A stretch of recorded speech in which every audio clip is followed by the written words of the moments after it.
Hello and welcome to the Tech Bugs and Rock and Roll Science Fiction Books Geek Out. Yes, I'm. So Dylan's away next. Are you in the air next week? No, this week I'm in the air. This week you're in the we're air. we're recording this on Tuesday the 7th of May, and Yes. on Thursday the 9th of May I'm going to be in an aeroplane on my way to Expand in the Dead Sea in Jordan, where I will be talking about things at the weekend. And at 5 p.m. on last Thursday, when this actually goes out, because this is going out on the 16th. And so last week's episode will have been me and Rob Connery talking about functional programming and that sort of nonsense. And yes, at the point when you folks are tuning in to watch the live cast of this, I'm going to be doing a keynote at an event at Trainline here in London, who are actually, they're a cool company and they hire a lot of .NET people. And they're one of those, once in a while, I get these interesting companies where I am as much of a customer, just like an ordinary customer who uses their stuff, as I am somebody who does work with them. So they're a client and also just a normal company. And Trainline and Just Eat are the two. If I go and search my inbox, it's 50-50 me talking to their tech people about running events and things, and me just going, yeah, I need some train tickets and some more pizzas, please. Yes. Which I kind of like. You know, I do a lot of events where, you know, .NET is .NET and code is code, and developers, no matter what domain you're in or what you're working on, there's a lot that we have in common. But it's always kind of refreshing to be like, oh, I actually use this as a customer. It's kind of nice. Yeah. Because, you know, I don't have a lot of demand in my life for things like high frequency algorithmic stock trading or that kind of thing. Or high frequency algorithmic electricity trading, which is what I'm doing now. Which is very... you got to love the fact that trading electricity using algorithms means you lose a little bit of the electricity in the process of trading it, because the algorithms turn it into heat and then it's gone. Yes, but it's Switzerland, and so all their electricity comes from water rolling downhill. And so it's at least clean electricity that they're using to do this. I did a geek out about electricity a couple of years ago for Schneider Electric, who they built the software that runs all the power grids all over Europe. Yeah. And so they're like, just find out everything cool about electricity and write us a keynote, which is one of my favorite things to do. And yeah, one of the things I discovered was when it comes to, like, we've got electricity now that we might need later, one of the best ways of storing it is to pump it back up the hill. Yes. And yeah, which I just think is wonderful. Like pumped storage hydro. Okay, yeah, let's do that. Anyway, lakes at the top of hills are among the best batteries we have. So yes, what are we're talking about? Sci-fi books. This time, because we did music last time, and so this time we're going to talk about sci-fi books and books we like and books that everyone else liked and we were disappointed by. Can you tell I've got one in mind? And and just kind of find out where maybe new books for one or the other of us to read or whatever. So science fiction books is interesting to me because it is very definitely one of those things that I discovered on my own. I don't recall any like school friends or parents or anybody saying, hey, you should read this, you'll enjoy it. I was just basically going through every single book in the library until I got to Spaceship Medic by Harry Harrison, when I was about maybe 7 or 8 years old. Yeah. And just devoured it and read it. I must have read it like back to back. Like I'd read it every night. I would go to bed and read Spaceship Medic again. And you know, it's this Harry Harrison's one of those authors who I sort of went back to about 20 years later and was like, this isn't quite as good as it was when I was 7. It was complete pulp, wasn't it? Yeah. Sort of slightly funny. I'm trying to remember because I had Harry Harrison books. So the one that I'd remember, I don't think I ever read them, but the Stainless Steel Rat That was the one that one. was listed in the back of all the other books as the new books from Harry Harrison or something. Yes, because there Basically, were lots of.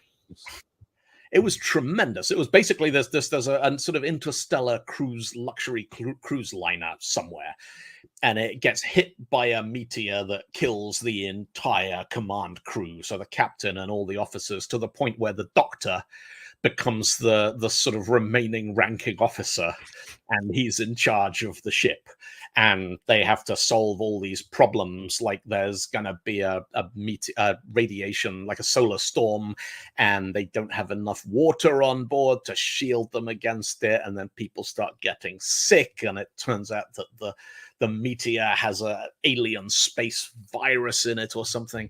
And yeah, it's a classic. Like there's no sort of character development. All the people who die at the beginning of the first chapter, and everyone else just kind of like, okay, we fixed that. Oh, look, another thing broke. Oh, look, Yes. oh no, another thing broke again. But I loved it. I thought it was absolutely great, and that sort of set me on the what other books are there like this? And I probably asked the librarian, and because my father was into science fiction, which I only know because I lived in one of those houses where there were a lot of books. I was very lucky, and there were a lot of science fiction books, including a couple of Harry Harrison's and Anne McCaffrey's and Frank Herbert's. The Dune books were there. And I had no idea which ones were okay to read and which ones were not okay to read. And nobody ever stopped me reading anything that I wanted to read. And so, yeah, I kind of grabbed just thing after thing and decided which ones I liked. I don't think anyone ever stopped me reading anything. My parents were definitely of the, you shouldn't watch these TV programs and like 18 rated films and stuff. But I think there was just this, if it's in a book, how bad can it be? Yes. Actually, pretty bad is sometimes the answer to that. But I don't think I've ever been really sort of traumatized by anything I read in a book. Because I think there's that whole point of your imagination only stretches as far as it'll stretch. And literature is about your brain kind of fills in the gaps. And so you can't fill in the gaps with anything that you haven't sort of got from somewhere. And no, that's true. They sort of start describing graphical, intimate scenes or something, and you're 7, and you're just going to be going, but why would he do that? I don't know. Yeah. Not that there was a lot of that in the science fiction books. So, yes. But no, the thing... I liked the Harry Harrison, and I think I might have kind of picked up Dune and tried it when I was about 7 or 8 and gone, no, I don't understand. I'm just going to put that back down. Although I did read The Lord of the Rings when I was 8. Yeah. Because I read The Hobbit, and then they said, well, if you want to read the next book in the series, then here it is, and gave me Lord of the Rings, and so and I this, read of course, is the point where the purists will comment in the comments that the Lord of the Rings is not science fiction; it is fantasy. It is fantasy, and hairs will be split. So one of the things that I really enjoy about science fiction, there is this sort of spectrum of how much are you just gonna make up. Yes, and I think that the Lord of the Rings particularly is, although it is all fantasy, and it's like, okay, magic is real, and there is no, for example, there is no biological basis for dragons. There's no kind of, how could this possibly be real? Tolkien, famously was a linguist who said, well, let's come up with, the one that I always remember is the Brandywine River, which is the hobbits mishearing an elvish word, Baranduin or something, and going, oh, Brandywine, yeah, that sounds like words that we've got, which is exactly how real things get their names. Is a sort of corruption towards the norm of that, something unfamiliar or idiosyncratic or whatever.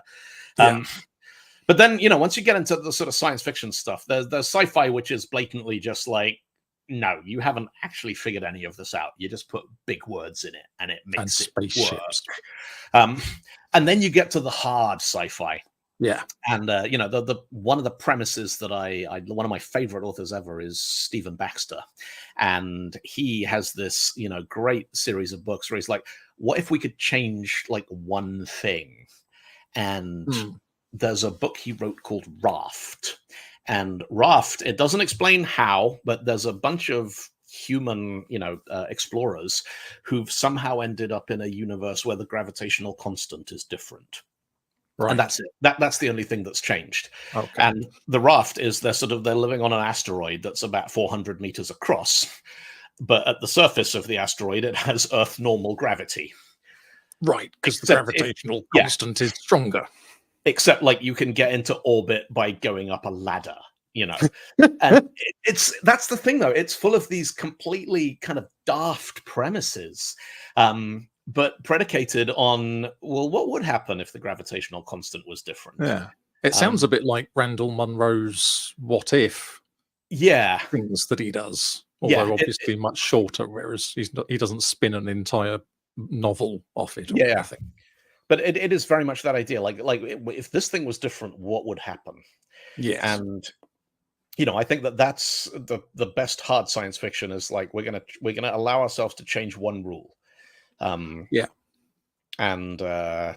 then you build the universe around that, and you don't allow yourself to break your own rules once you've done it. Yes.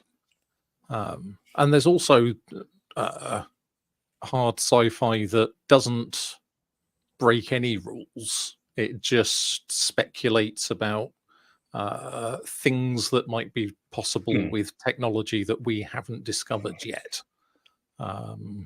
There's a book called Existence by David Brin, which is proper hard sci-fi, which is based on the idea that you can't accelerate anything past the speed of light, and you probably can't do that warp drive thing where you bend space-time to make it smaller and then travel across it at normal speed and then let it expand again or whatever. So the only real way to explore interstellar space is to send very, very small things which you can accelerate up to a meaningful percentage of light speed, and then not worry too much about how long it takes to get somewhere. And so in Existence, a very small thing arrives that turns out to be from outer space that contains the Gestalt representatives of all the civilizations that it has so far managed to contact, and then we add ours to it, and it teaches us how to make new ones, and then we fire them off in all directions. And and it's kind of it's not sort of doing magical space opera stuff. It is just how would the people on Earth react if this thing happened? Would it encourage peace, or would they fight over who got to put a consciousness onto the devices, or whatever it is? I shall look out for that. Existence, David Brin. David Brin, yes. Because you talking about books that don't break any rules. The author I really got into kind of after Spaceship Medic was Arthur C. Clarke, who was, I think in retrospect, very, very good at like, let's just extrapolate 50 years from where we are. And, he was writing at the height of Apollo and Skylab and the space shuttle and all that kind of stuff. And, you look at the rate of progress, we kind of plateaued. We got to the moon and went, I say we got to the moon, it was mostly Americans, but we humans got to the moon and went, there's not much here, really. And we put the flag up, and what should we do now? And, Apollo 17 actually had a 17 or 18, the last one to land. 17 18 was the last one to land. 13 didn't land, and there were 6 of them, yes. And that had Harrison Schmitt, who was an actual geologist, who was the only, like, scientist first, astronaut later, who ever actually made it to the moon. Yes. And then kind of they're like, well, low Earth orbit's kind of useful, but anything else is just so expensive that there's not a lot of point. But, Arthur Clarke was writing at a point where it's like, well, of course we're going to go to the moon. And of course we're going to go to Mars. And of course we're going to mine Jupiter. And of course we're going to do all of these other things, because why would we not? And did it all with rockets. And, technology which was not necessarily familiar, but, plausible to the readers who were like, well, they went to the moon. Of course they're going to go to Mars with a big rocket. And one of his books was the first one that really made me think about, orbital mechanics, because I can't remember which book it was, but there's a spaceship going to Mars that accelerates at 1G until the halfway point. And so then it has turns around gravity. And decelerates. And they make it like an attraction. It's part of the experience is that at the halfway point of your journey to Mars, all passengers get to experience an hour of weightlessness. And so they all have to make sure that everything is strapped down and put away, and that they're sort of being supervised so they don't end up drifting in the middle of space somewhere. And they all get to float around for an hour, and it's all jolly good fun. And then they turn it around and they fire up the engines and they decelerate all the way down to Mars, and that gives them, the artificial gravity for the second half of the journey. And that made me think possible journey time. Yeah, and that sort of made me go, oh yeah, that's kind of interesting. And then a couple of years later, I was playing Frontier, the second Elite game. With the realistic physics. Which had realistic physics, and experienced the phenomenon of making it to the planet that I wanted to get to, but not having enough fuel left to slow down. And thinking, this is you can't just stop. Yes. I didn't like Frontier, mainly because of that. Yeah. It was too complicated. And also it had the promise of fly down to the surface of the planets. But it wasn't anywhere near as good as they made it sound like it was going to be. They did finally get that with is it Elite Dangerous, the one that Elite came Dangerous, yes. Yeah. But the way Frontier was marketed all the way through before it went on sale, it was going to be actually No Man's Sky. Yeah. So yes, but no. Anyway, that's games. We'll do that on a different one. Because Arthur C. Clarke also invented the space elevator. He did, and the communications satellite. And the communications satellite. And we have communication satellites, but we don't have space elevators because you can't. They're difficult. You need something that has an incredible amount of tensile strength, and yet is light enough not to collapse under its own weight. The lovely idea about space elevators was the whole, how do we build one of these? All right, well, step one, it's like step one, we tow an asteroid into geostationary orbit. And then step two is the hard part. Yes. And I guess step one is, and then you're like, well, at this point, you have to build up and down simultaneously so that the center of mass of the whole assembly stays in orbit around it. And it was Fountains of Paradise, wasn't it? The book that he wrote, which I think so. Yes. The protagonist Vannevar Morgan has microfilament. He has a monomolecular filament thing in his belt buckle that he uses to lean over things.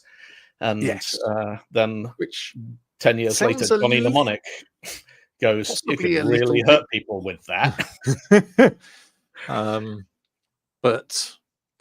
Sounds a little bit like carbon nanotubes. Yeah. But not. And we still haven't actually figured out how to make carbon nanotubes on that kind of scale anyway.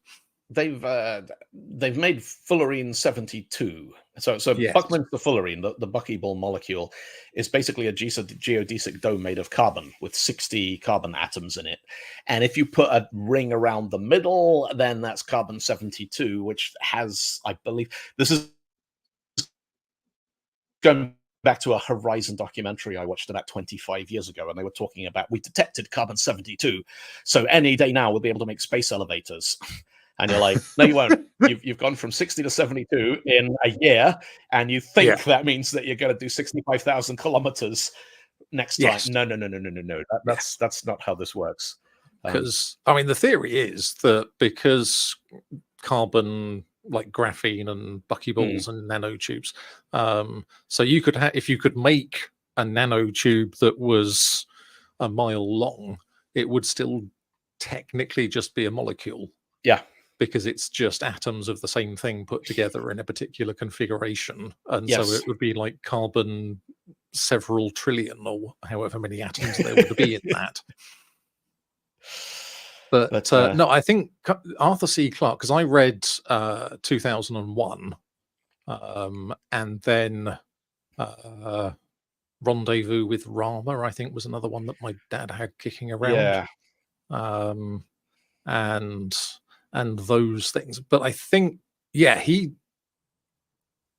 I struggle to think of another science fiction author who had as much of it. People went, well, if he thinks it's possible, we can probably build it, and going off and trying to build it. And I mean, there's, that probably segues quite nicely into Snow Crash and Neuromancer and the whole sort of cyberpunk movement, because the science there is a lot more introspective. It's information science rather than engineering science. Yes, but there are certainly elements of ideas from Neuromancer particularly. Everybody who has set out to do anything with virtual reality as a user interface onto any kind of information system as opposed to a game is sort of walking in William Gibson's shadow. And some part of them is going, what if this is really cool, like The Matrix? Which of course was a wonderful word for 20 years, and then it became cyberspace kung fu with Keanu Reeves in it. And everyone's like, The Matrix or The Matrix? We need to know which Matrix we're talking about here. And a generation of mathematicians goes, not again. But, and I remember, I couldn't find a source for this quote, but when John Carmack, who built the 3D engines for Doom and Quake, he went to work for Oculus at the time Oculus was acquired by Meta. And somebody, it may have been him, may have been someone else, said, if we are ever going to get an actual metaverse like the one in Snow Crash, the best shot we've got is that John Carmack is working for Oculus and Mark Zuckerberg is paying for it. And it's I think Carmack was there for 4 or 5 years and then left saying the technology is not good enough and they have so many meetings that it's a miracle they get anything done. Yes. Yeah. Which, so that's why we don't have the metaverse, is because there's too many meetings. And of course, Magic Leap just went straight to the source and hired Neal Stephenson for a while. Yes. Yes. He became their chief imagination officer or something like that. Oh, cool. But yes, purely on the basis of, hey, that book you wrote about 20 years ago, we want to build it, come and help us get it right. And I think, one of the things which I have thought every time I've tried any sort of immersive 3D system, like any of the online, virtual conferencing platforms and stuff, is VR works in literature because it turns something incredibly tedious into something cinematic. Yeah. You imagine that your access times on your hard drive are done by riding a motorcycle through the file system to the file you want to get to, which is basically how chunks of Snow Crash work, is, hero protagonist and his friends racing bikes through the metaverse. And then you're like, can you imagine trying to write code if you had to ride a motorbike to the file you want to open? It would be stupid. Yes. But just someone sat at a desk and going, hero types, and then he types some more and he types a bit more, and now there's some text in a window and hero types a bit more text, and yay, the baddies are defeated. Doesn't work. It doesn't. It's it's kind of like backdoors are literal backdoors and secret passages that only the people who coded the club can get into, and all that sort of mad stuff. Actually, one thing we kind of need to acknowledge here, which is not about science fiction books. Well, kind of. The 3D virtual reality file system in Jurassic Park was real. Yes. Yes. Silicon Graphics actually shipped that. I remember way back, and somebody made a mod for Doom or Doom 2. Which represented all the processes running on your Unix box as like imps or whatever they were. and it had the process name and ID kind of floating over their heads. And then if you wanted to kill the process, you just shot it until it died. And then it just called out to the host operating system, went kill -9 that, and you could actually shoot the game. You could find the process that was your Doom game running and shoot it, and then it would just crash. It was, but yeah, that was an interesting way of trying to. But no, it's goes back to and I've always thought the wonderful contrast between William Gibson and Neal Stephenson. Stephenson loved explaining things. Like if you read The Diamond Age, there's this whole basically, if you understand everything in that book, by the end of it, you do actually understand Turing machines and how they work. And there's that passage in Cryptonomicon, which we will come back to in a second, where he's explaining prime factorization by talking about the gears on Alan Turing's bicycle. And, he really wants you to get it. You get the sense he really wants his readers to understand everything that clearly, I think, fascinated him about the mathematics and the technology underlying the ideas that spin his narrative. And William Gibson, I remember, I think it's Count Zero. It opens with the line, "They set a slamhound on his trail in New Delhi, keyed to his pheromones and the color of his hair." and then the book ends 300 pages later, and you still don't know what a slamhound is or how you slot it to somebody's pheromones.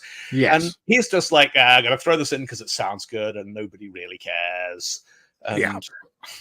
It's, but no, Stephenson, particularly, I thought Diamond Age. He went right into all the nanotech and the idea that you're building things out of elements by using tweezers that divide and then divide again and divide again until they've become fine enough that they can actually manipulate individual atoms and put them together to create rice or whatever. I think that's probably my favorite Neal Stephenson book, actually. I would go Cryptonomicon, I think, every time. Because I remember reading that the first time and kind of going, okay, there's stuff in here which is definitely fictional and stuff in here which is definitely real, and some stuff I'm actually going to have to look up. Because like I sort of, the first question was like, is the Kwuglam Archipelago a real place? Because it could be, but I've never heard of it, and no idea. And the thing I loved about it is, alongside there's this mixture of kind of historical, almost documentary and fictional invention. He just goes and messes with stuff. Like Linux isn't called Linux; it's called Finux because the guy who invented it was from Finland. And Linus Torvalds was from Finland, but you're like, and it's just changing that kind of keeps you on your toes as a reader. You're like, is that, do I recognize that bit? Is that real? And, that was just the ideas in that book, offshore data havens and, digital currency and all that kind of stuff. At the time, it was sufficiently science fiction-y that a lot of people were like, I guess, like reading Arthur C. Clarke in the 60s. You're like, yeah, this isn't here yet, but, but not far. It could be. Like, we could do that. We could work on that. And unfortunately, when cryptographic currency became a real thing, it wasn't anything like as cool as Cryptonomicon made it out to be. No. But so one thing that I did during the pandemic lockdowns is I reread the Baroque Cycle, which Quicksilver, the system of the world, the confusion and the confusion system of the world. And the first time I sort of ground my way through those when they came out. If you'd said to me one day you're going to be so bored you're going to read these again, no. But I did, and they've actually got some good bits. That's the kind of thing I'd love to see sort of Netflix pick up. Yes. And just go, we're not going to try and condense this into 2 hours each. You're going to have, the first book is going to be 25 episodes, and then we're going to take a break. So, but because those are really weird. I mean, Cryptonomicon to a certain extent, and actually the Cryptonomicon and the Baroque Cycle do link, because you have character names Yeah. in Cryptonomicon that are also used. So Waterhouse. Waterhouse. So Waterhouse. the Waterhouse family is this sort Yeah. of intellectual dynasty coming from, contemporaries of Benjamin Franklin all the way down to,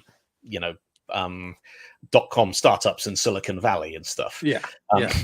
And it's full of little throwaway details as well, like the island Kinataku that they go to in Cryptonomicon, where the Sultan gives them permission to run the data haven. The mountain is named after Jack Shafto's sweetheart from 300 years earlier. Yes. And it turns out, and it's throwaway, it doesn't, none of this is necessary to make the narrative hang together. But it suggests he'd already done the research for the Baroque cycle before he finished writing Cryptonomicon. Yeah, because I think I read an interview with him he did like an Ask Me Anything on Slashdot of all places. And, one of the things he said was, I really just wanted to write the equivalent of science fiction, but it's not science fiction, it's financial fiction.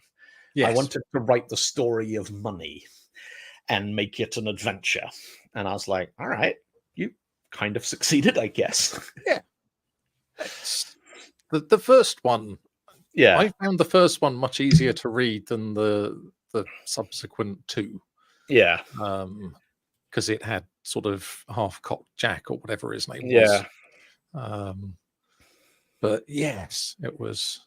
No, I'm a huge fan of Neal Stephenson. Have you read Fall or Dodge in Hell? The first maybe 2/3. Right. I found it. Have you read it? Yes. Did you like it? Really enjoyed it. I got bored. Really? I found the whole, the first couple of chapters, which are set in reality, I found really compelling. And then when the narrative kind of got less and less, deviated from the reality of human consciousness being simulated and how are we going to keep it running and what's going on and do we pay for it, and sort of got into what started to feel to me like the Book of Genesis or something. Yes. All this weird kind of world building folklore set.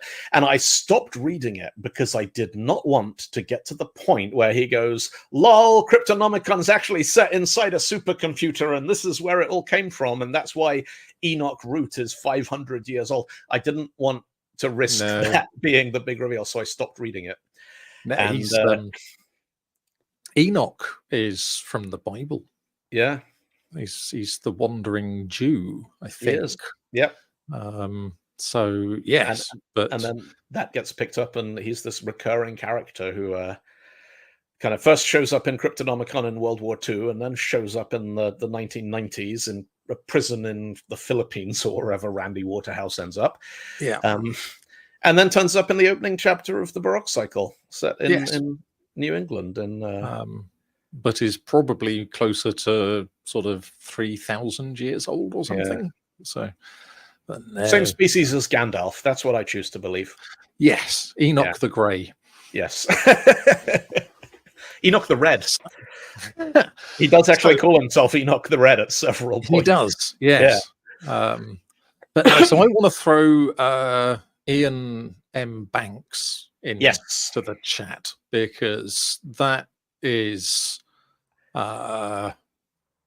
it's one of the biggest, most cohesive universes I think I've read, that just has such wonderful ideas in it. And it's sort of, it's hard sci-fi. There's nothing in there that he hasn't got a physical explanation for it, even if it is way beyond anything we can do right now.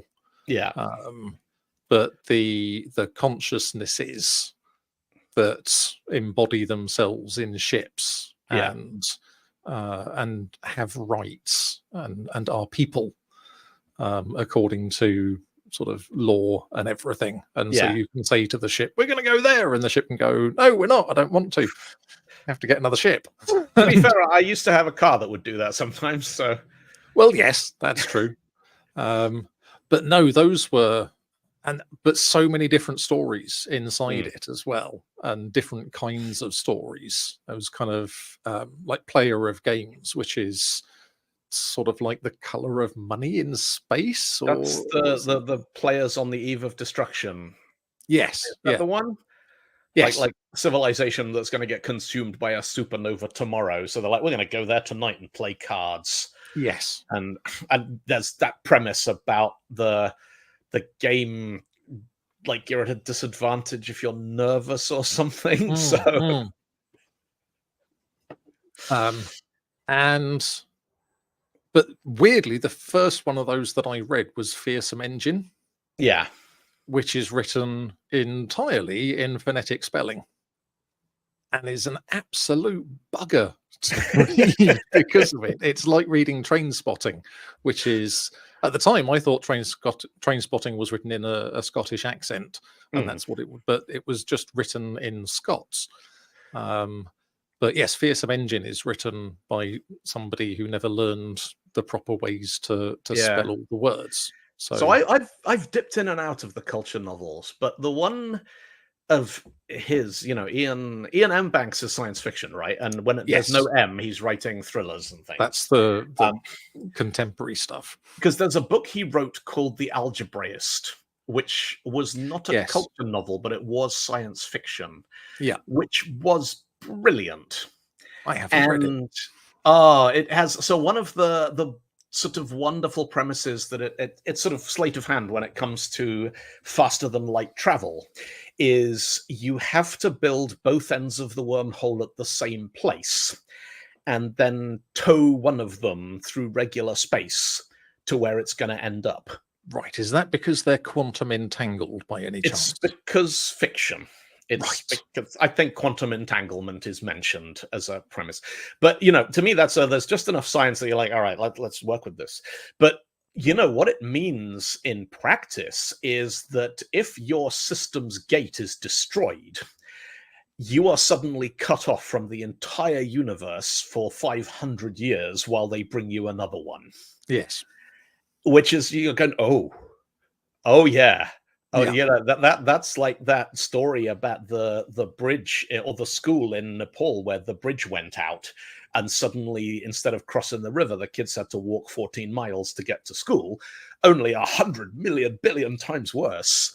Yeah. And it's little ideas like that where you say, oh, okay, science fiction, okay, cool, galactic commerce, are cool, and then they're like, yeah, but what if? And you're like, oh, And at that point, you're sort of sufficiently bought into the premise that it hits you like a gut punch, and you're like, "Oh yeah, that would be bad." There's John Scalzi trilogy called The Collapsing Empire, which is kind of similar, except they haven't created a kind of deep space intergalactic network. They've just discovered one and then spread out through its various fibers and populated all these different systems within it, but they have no idea how it works, and so of course they're incredibly surprised when it starts to fall apart. I honestly don't know if I've read that. One of the problems that I find, partly as I get older and partly because I do a lot of reading on Kindle now, is I can't remember what books I've read because I don't know what color they are. And they're not on a shelf and where you can see them. Yeah, it drives my girlfriend nuts that the books in my house are organized by color. But literally, like, if I'm looking for a book, the first thing I'll remember is that it's blue. Yes. Like the other day, I needed Crypto by whoever wrote it. The guy who writes all the Silicon Valley Stephen Levy. Oh, yes. And I was like, I know where it is because I know it's blue and I know where the blue books are. So you go to that shelf and there it is. And and with Kindle books, you don't get that. And so I don't have that visual recollection of whether I actually read the thing or not, unless the plot or the characters are, because I read a lot. And after a while, it all kind of mushes together into this sort of weird literary soup. But I did read one of his, which was the Kaiju Preservation Society. Have you read that? I've got it on my Kindle. I haven't actually got to it yet. Talking about, hard science fiction and stuff. That is a a really kind of spirited attempt at, could we create biologically plausible kaiju, Godzilla, basically. Yes. And it's great. It's really good. Oh, the one of his that I didn't get on with was Red Shirts. That's is that a Star Trek reference? I haven't read it. Yeah, it's basically a crew. I think that a reasonable summary of the premise is that the actual crew of an actual, like, Star Trek style spaceship get beamed down to Los Angeles, Hollywood, and meet the scriptwriters who are responsible for their lives. And it's the standard kind of Star Trek, all these completely implausible things, and the people in the red shirts are always going to get killed because they're the bit part actors who no one recognizes because they're not in it before. And that's the premise, is what if the people writing the script met the actual characters whose fates they're responsible for, with their tropes and their deus ex machina and all this kind of stuff. And it was kind of like an interesting idea, but it wasn't slapstick enough to be the comedy that I think it should have been, and I don't think it worked. Yeah. Nothing wrong with the writing per se, just I sort of, the premise never quite added up for me.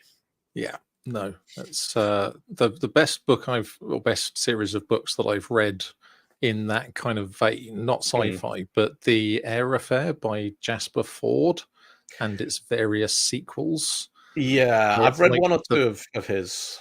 The Book Police, who sort of go to capture Jane Eyre after she's escaped from her book and is just gallivanting around in other books. And so people are reading kind of Coleridge, The Ancient Mariner, and going, why is Jane Eyre on the ship in The Ancient Mariner? And she's going, well, I just fancy some sea air. Those are very... Also, croquet is the football. So instead of football being the world's most popular sport, it's croquet, and dodos are not extinct. Which I guess counts as speculative fiction or something. Yeah, like an alternate dimension or something like that. But no, those are very good. I mean, I suspect if you ran your thumb down everything that's taught at university under the sciences departments and said, what if we change one thing from any of this? You'd get psychology fiction, you'd get economic fiction, you'd get mathematical fiction. You'd get, so dodos not being extinct definitely qualifies as evolutionary fiction and therefore is science. So, but what was the have you read the Bobbyverse books? Yes, I love those. I felt like the premise was good for one book. I quite enjoyed. I wasn't that fussed about, was it Heaven's River, the kind of extra one that he did? I haven't read that one. To the end there or something. The other thing with those, though, is I didn't read them. I listened to them, and they were read by Ray Porter. And people who listen to a lot of audiobooks have favorite narrators. And Ray Porter is one of my favorite narrators. He also does a lot of Stephen King's books. And he's just got a great voice. But it's particularly easy when all the characters, for the narrator, when all the characters in the book are the same person. Because if you haven't read Bobbyverse, the idea is this guy gets his head frozen because he's like a big successful Silicon Valley startup founder, and he's got too much money, and so he's arranged to have his head frozen. And then they need to send artificially intelligent probes off into space to look for habitable planets because Earth is doomed. And so they scan his brain and turn it into an AI and say, you're going to space. And when you get to somewhere, then you mine the local resources and use these very big 3D printers to create a copy of yourself. and then that goes off somewhere else, but it's kind of exponential. In each place he creates 2 or 3 more, and then they go off somewhere else. And he ends up sort of with a virtual reality space where he can meet up with all the other instances of him. Who wrote it? And that was literally in my head. Taylor, Dennis Taylor. Yes, not the snooker player. And he's written a few other things as well that were also pretty good. So that one popped up for me as people who enjoyed The Martian also enjoyed this. Yes. And The Martian, I think, is one of my favorite books of all time. And one of my favorite film adaptations of a book of all time.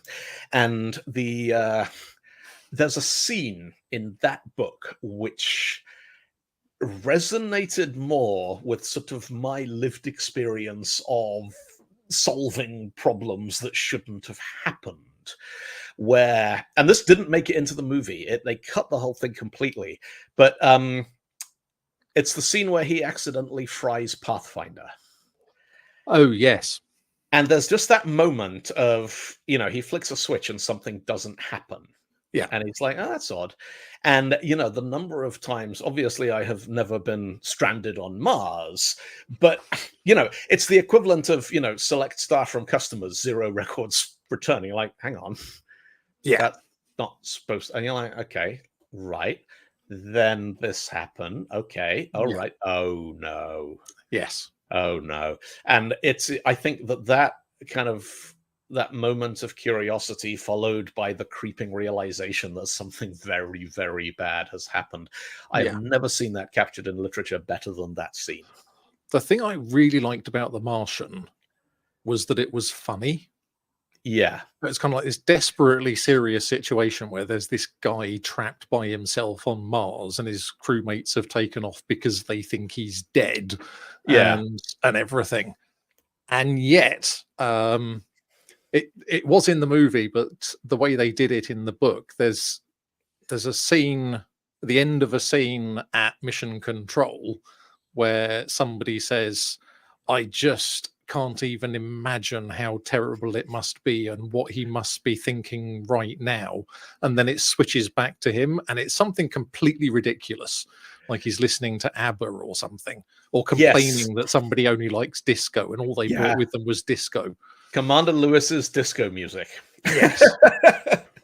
The Martian is one of those movies that I keep on my phone, and if I'm, stuck at the airport or something, I'll just put it on. It is, I think, infinitely rewatchable. It is. My favorite genre of movies is the ones where it's ingenuity against adversity. There's no antagonist, there's no enemy, there's no big bad, there's no love interest meet cute. It's just, we've got a problem, and if we're very clever, we might not die. I am going to science the shit out of this. Yeah. But yeah, no, that was a superb book. I started reading Artemis. Yeah. And then it wasn't The Martian.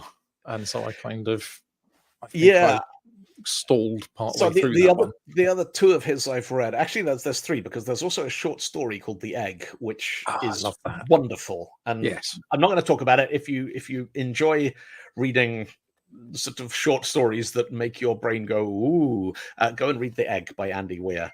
But Artemis was a bit of a sort of procedural, like, it's on Mars, but apart from that, it's just a sort of bit of a mystery thing.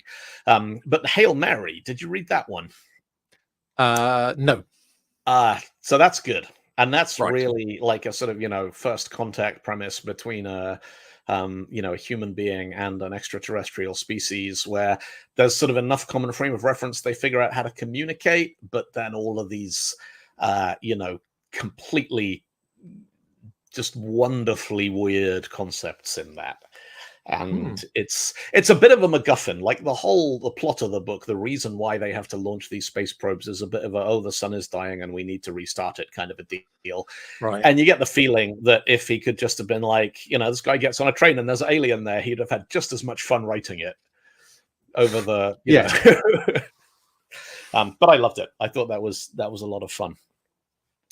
So now, one of the things that I love about science fiction as a genre is that it is so vast that once in a while you chat to someone like this and they will come out with, what do you mean you haven't read Becky Chambers?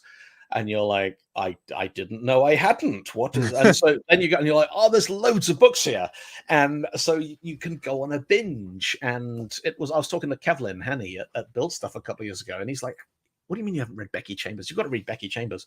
And so I read the Long Way to a Small Angry Planet. I was like, this is great, and just completely binged the whole series, and loved it. Absolutely loved it. Yes, I will have to add that to my to read list as well. Yes, there was one that I didn't read for ages, and then someone went, oh no, they're really good. And that's the Chronicles of Something's Time Travel. The first one is One Damn Thing After Another. And it's about this organization that kind of polices time.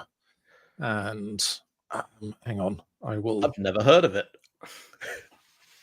This is why science fiction is great. You're like, well, what? That's a thing? And then you're like, okay, I'm going to go and get that and read that. And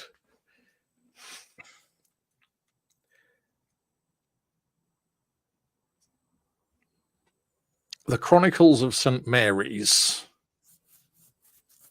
by Jodie Taylor. Yes, the first book is called Just One Damn Thing After Another. But so when we YouTube this, we need to put a little reading list of links in the bottom. Yeah, we do. But it's great. It's really, really good. And it's one of those ones where I know which one I've read up to. And then if I'm kind of going, oh, I don't know what to read, then I will just go the next one in that series. So there is the whole sort of knowing how far you've got. There is an author out there at the moment who is writing books almost as fast as I read them, which is Adrian Tchaikovsky. Yes. Who at any given point, and I listened to an interview with him, just found a random podcast and listened to it in the car when I was driving to Bristol the other day. And he said something interesting. He said, I don't think I write any more than most professional writers, but I think a higher percentage of what I write goes to the publisher and makes it into print. And, you know, and yeah, it's kind of like there's two ways of interpreting that. And having read all of his books, I don't think that it's that he churns out crap and it just gets done. I think, you know, he just, I get the impression that he doesn't sort of stop to write and rewrite and redraft things. He's just like, yeah, that's what I want to say. It's done. Let's ship it and move on to the next one. And, you know, I've just read Alien Clay, which was published in February. And he's got another one coming out in June and another one coming out in July. And the sort of breakthrough one for me with him was Children of Time, which is just total mind-blowing. What if there were intelligent spiders? Yes. And you're like, what if? And it's lovely. It's a fantastic book. Intelligent octopuses. Yes. In the second one in that trilogy. And the third one gets a little weird. It pays off. I like the twist at the end of the third one, but there's some points in the middle where you're like, because the first one I read by him was Dogs of War, which is really quite lovely. About sort of modified dogs and equipped with miniguns. But then done from the point of view of, well, but what about the dog? What does the dog think? Yeah. It is. It's really lovely. There's that reminds me of another, going back to Neal Stephenson again, the rat thing in Snow Crash. Do you remember that scene? Yes. The canine DNA, like robot sentry things with canine intelligence, who believe they're doggies. And there's this lovely, like, written from the perspective of this very childlike canine intelligence of, like, the bad men did a bad thing to the nice lady, and now I will hurt them, and if I hurt them, I can eat a steak. And Yes. And then it just goes out and brutally murders them yeah, at ridiculous speeds. yeah. And that's kind of classic Stephenson invention. It's like, how much fun can we have with the idea of implanting, like, a dog brain into a robot with a radioisotope thermal generator power source in it that defends a gated community against ne'er-do-wells, and he runs with it, and it comes out great, and you're like, oh, that was fun. Yes. But so we got 5 minutes to go, and there's at least one author who we haven't mentioned yet, because is it Douglas Adams? No, there's at least 2 authors we haven't mentioned yet. So the one I was going to mention was Alistair Reynolds. Oh, yes. Who I have read every single thing he's ever written and loved all of it, and it's all tremendous. And there's a trilogy of books that even folks who've read them may have missed because they were published for young adults.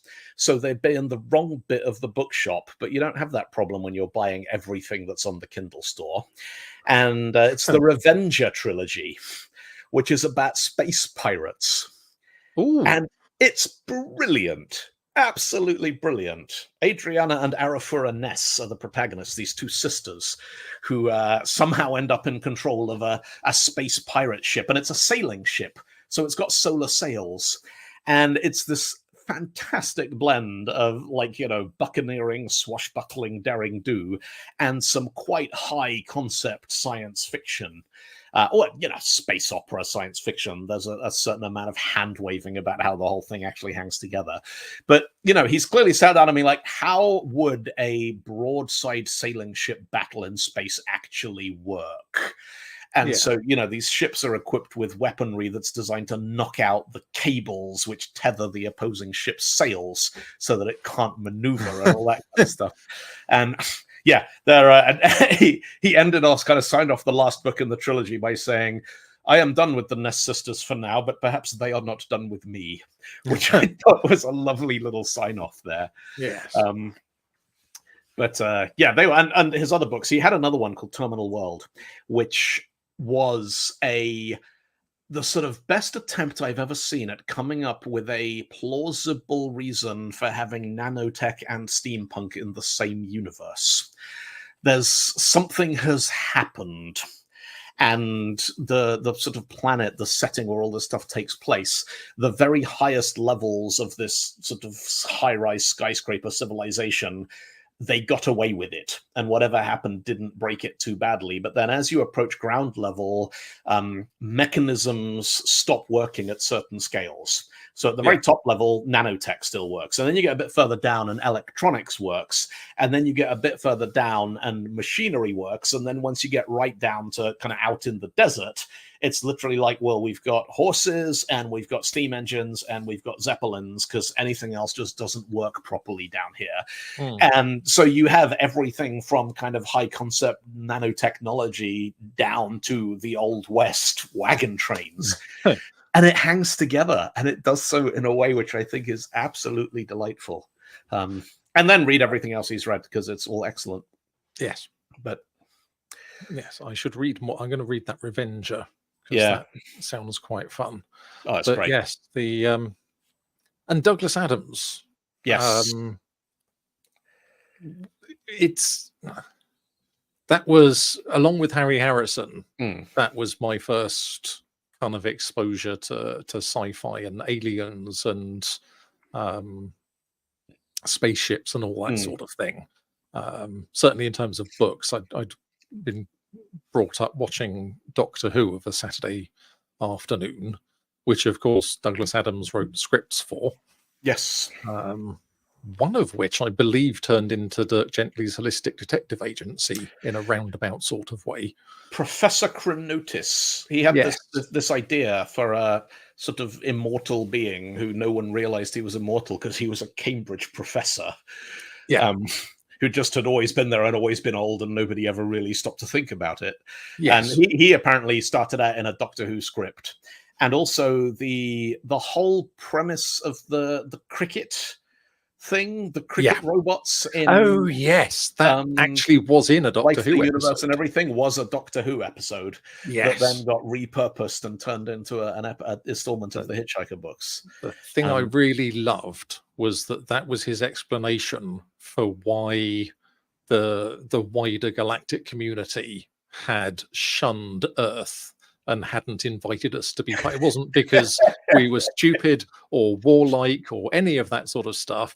It was that we had taken the single worst thing that had ever happened in the history of the galaxy and turned it into quite a boring game. Yes. But the thing with Douglas Adams is it's a shame he died when he did, because in old age terms he should still be around. And some of the stuff he predicted, I mean, just the Hitchhiker's Guide itself was a book that contained all the knowledge of the galaxy written in a very interesting way.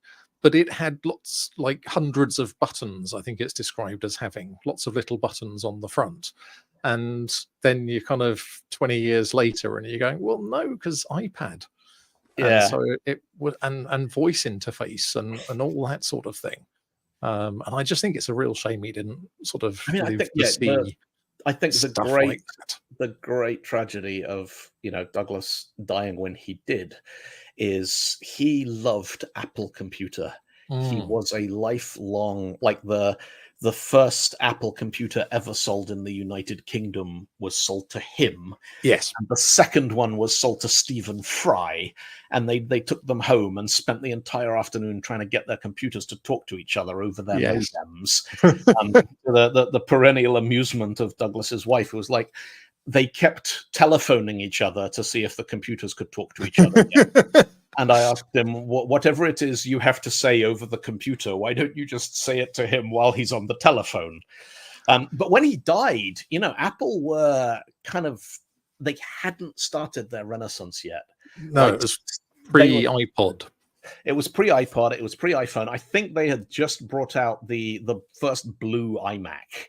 The one that everyone was going, oh, that's interesting. And, you know, Steve Jobs had only just come back, and the Mac OS X wasn't a thing yet. That hadn't sort of come around yet. And, you know, I just imagine flying the Apple flag through the Gil Amelio years and System 7 and System 8 and Microsoft dominating the desktop and everyone basically going, yeah, Apple are finished.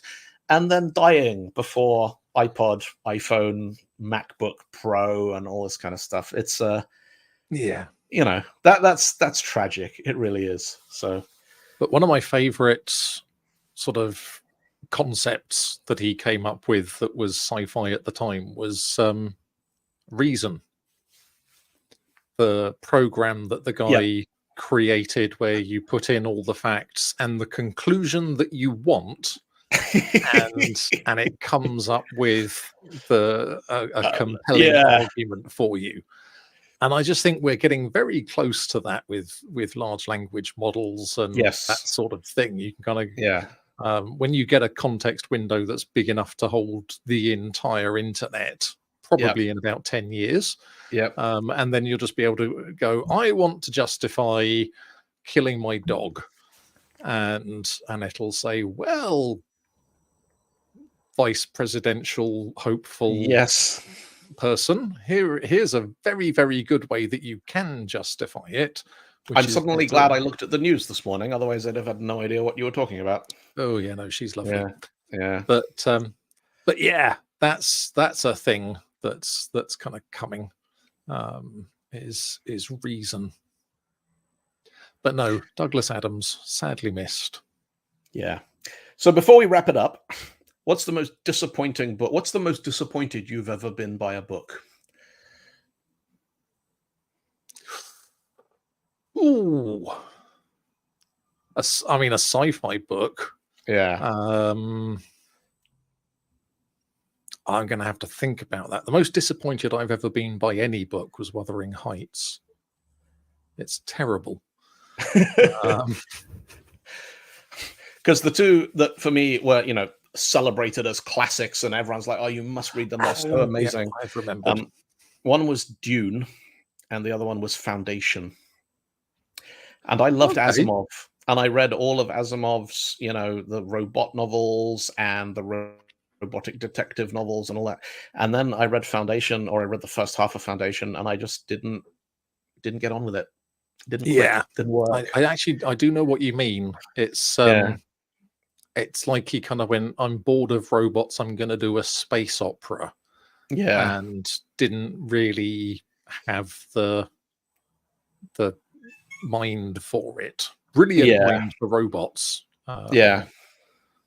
But yeah, I liked Dune though, and Children of Dune and Dune Messiah and Chapter House of Dune, and then somebody else started writing them, and I was pretty disappointed by that. No, the one, and it's quite recent, where everyone was going, "Oh, this book, the ideas, the everything," was The Three Body Problem, which I did not like.